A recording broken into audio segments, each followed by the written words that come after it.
Welcome back. This is part 2 on our 3-part series on upgrading the sound system on our 2004 Chevy Silverado 2500 HD Crew Cab. What I ended up doing was taking this stock stereo out and having an issue with the CD player not working, CDs getting stuck in it, and wanted to see if I could get it repaired. But with today's stereos and technology, I did some research and came up with something different. So we'll go over the equipment a little bit later, how to get this dash apart, and we'll get her done.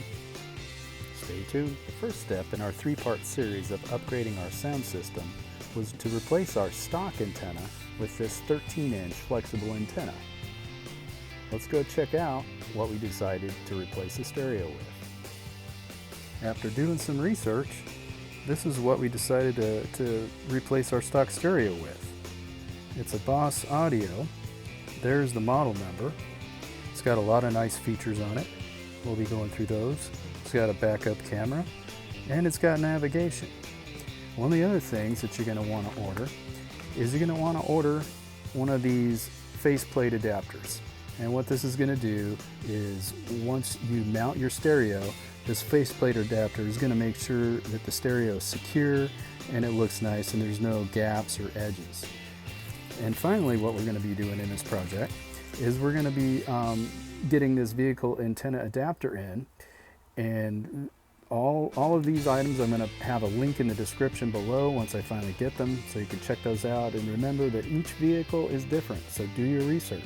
I'm showing you what fits my vehicle. If yours is the same as mine, great. I hope this helps. But with these adapters, what happens is when you replace your stock equipment, your stock antenna and your stock stereo, the new stereo won't fit the cable that's under your dash for your antenna. So you have to get an adapter like this. So let's go ahead and figure out how to get that dash apart and get the project started. All right, let's see about getting this dash out. With this truck here, what we have to do is we have to go ahead and put it, put it in low, put your emergency brake on, and that will allow you to get this dash off. And it's pretty easy. You just get your fingers in between here and pry down, and it should pop out. Loosen it up and go on around. Let's get this side here.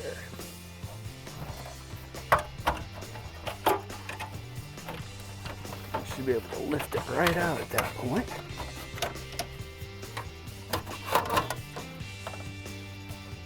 All right, let's get this set aside. Now that the vehicle's in park, I also recommend disconnecting the power from the battery when you're working on these systems, just to make it safe.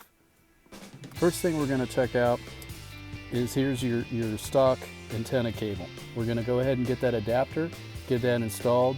That'll be a quick, easy first step. Here's our radio antenna adapter. We're going to go ahead and get that installed. The red end's going to go into our new stereo, and this end's going to connect to our stock cable. Let's get that connected, and we'll go on to the next step. All right, let's see what we got in here. These parts laid out. See if there's any surprises or if we need to order anything else. Looks like the camera. Set that aside. All our wiring harnesses, mounting plates.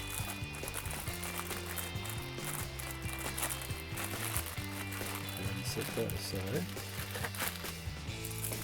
Remote.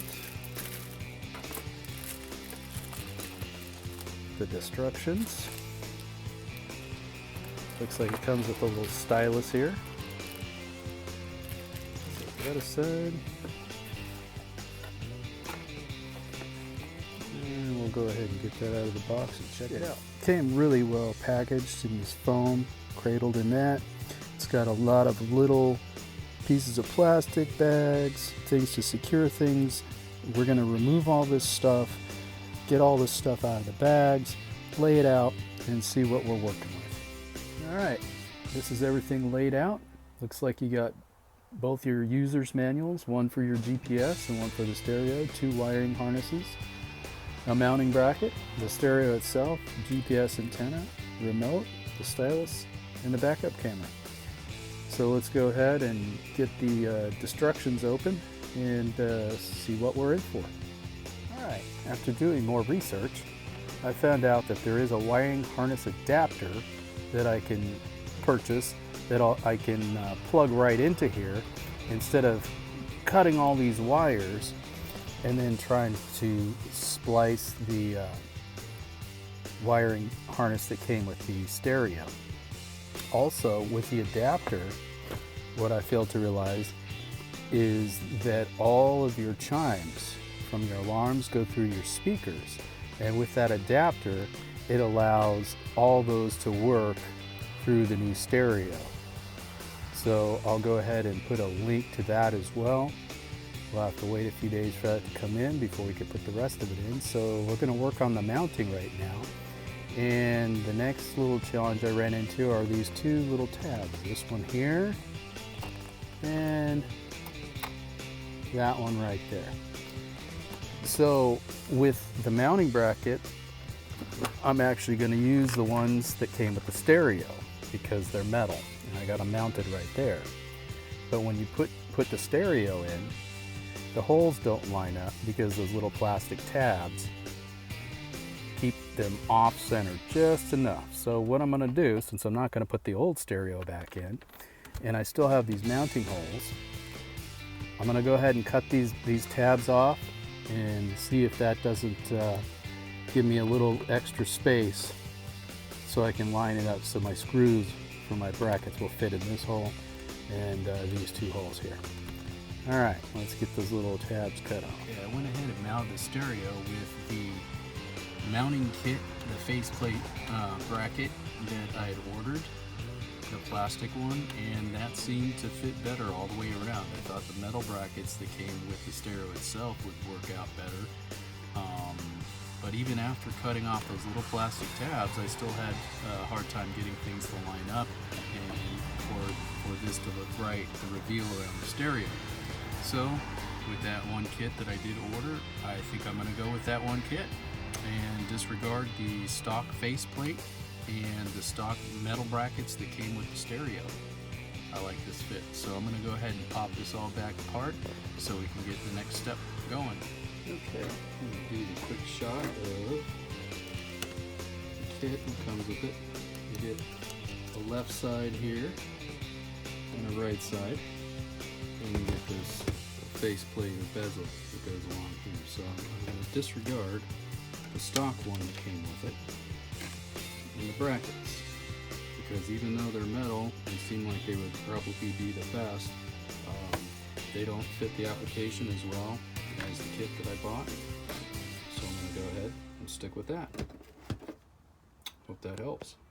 Alright, while we're waiting for the interface to come in for the stereo, I went ahead and decided to mount the GPS antenna. I only had enough cable to mount it right here. Ideally, I would have mounted it on top, right in the center of the truck, or by the back cab light. That way, when it's receiving its signal, there's nothing interfering with it.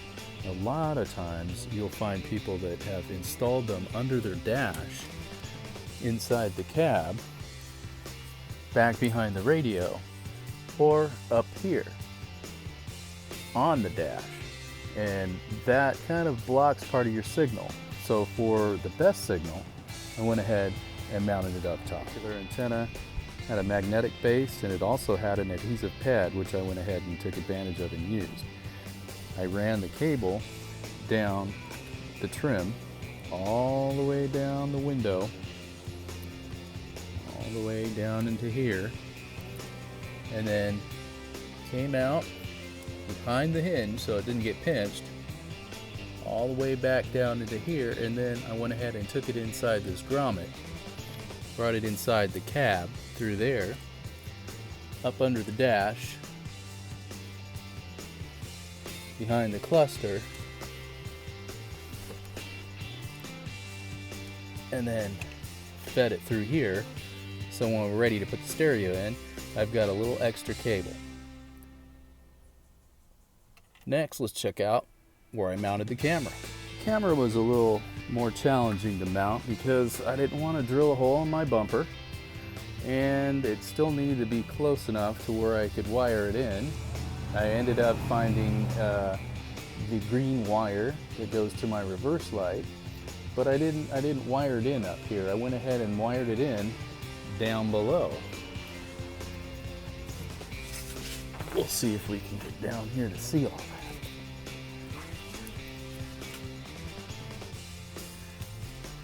We went ahead and went down into the bundle, found that green wire and tapped into it down here.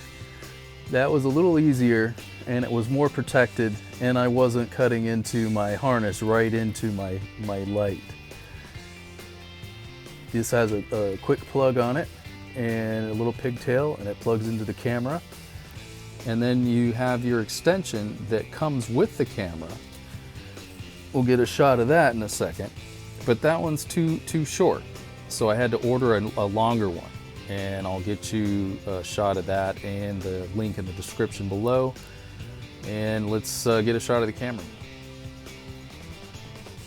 All right, I mounted the camera just above my hitch in this little protected well here.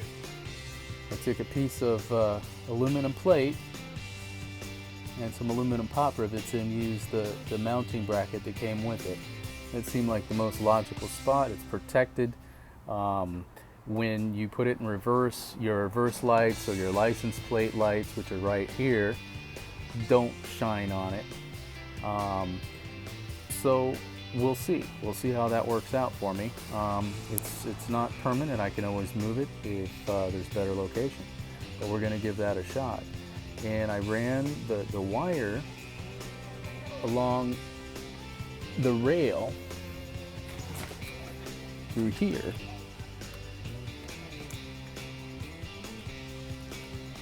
behind the frame, and then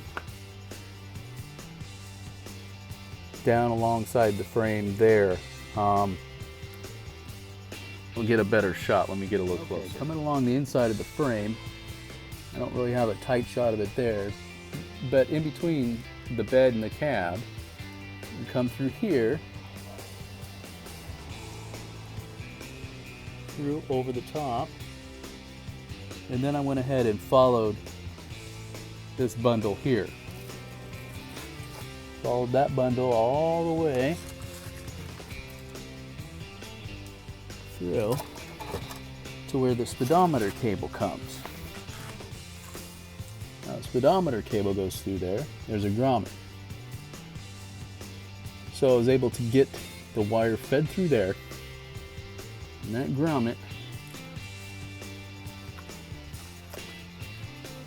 is under your mat here. So you take these plastic plates up here, feed your wire through, and it came right up the path where the speedometer cable goes through. And I did the same thing. I went ahead and I fished it through and pulled it up here so that now I can plug my camera in with the GPS and put the stereo in. We'll go take a look at the short cable, and I'll explain why I had to get a longer. Okay, the stock cable that comes with this is probably set up more for a car in the length of it. I believe it's about 20 feet. I had to order an aftermarket longer one. It was about, I bet 33 feet. I will put the link in the description below. And that allowed me to have enough room to run the entire length of the truck. And once again, this is a Chevy Silverado crew cab, so we need a little extra room to get it up front there. So hopefully the harvest will be coming in soon. We'll go ahead and check that out when it gets in and get it installed.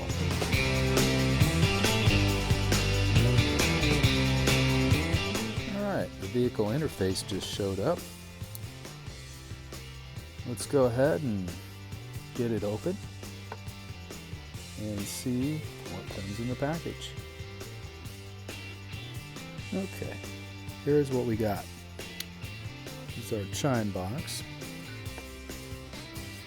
And we have the connector here that your OEM, your stock harness plugs into. And then these go ahead and plug right into here. And here's all your wires. They're all identified. And you'll take the one that came with the stereo. You'll wire that in there. Plug that right in the stereo and we should be good to go if all works well. So tomorrow we'll go ahead and get this thing wired up and go from there. Alright, we're going to go ahead and finish temporarily wiring the system up with these wire nuts, just so we could check out all our connections and make sure that everything's working properly before we button everything up and make those connections permanent, tape them up, and secure the radio in position. Got all our connections, our camera, our harness from our truck, and our GPS antenna.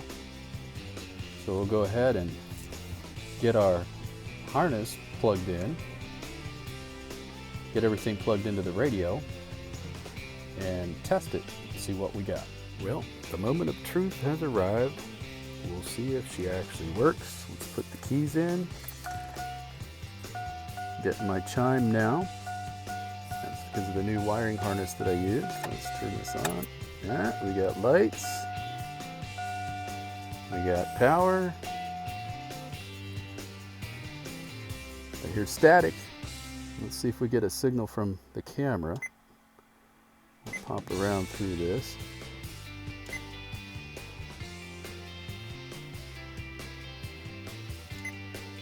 There's the camera.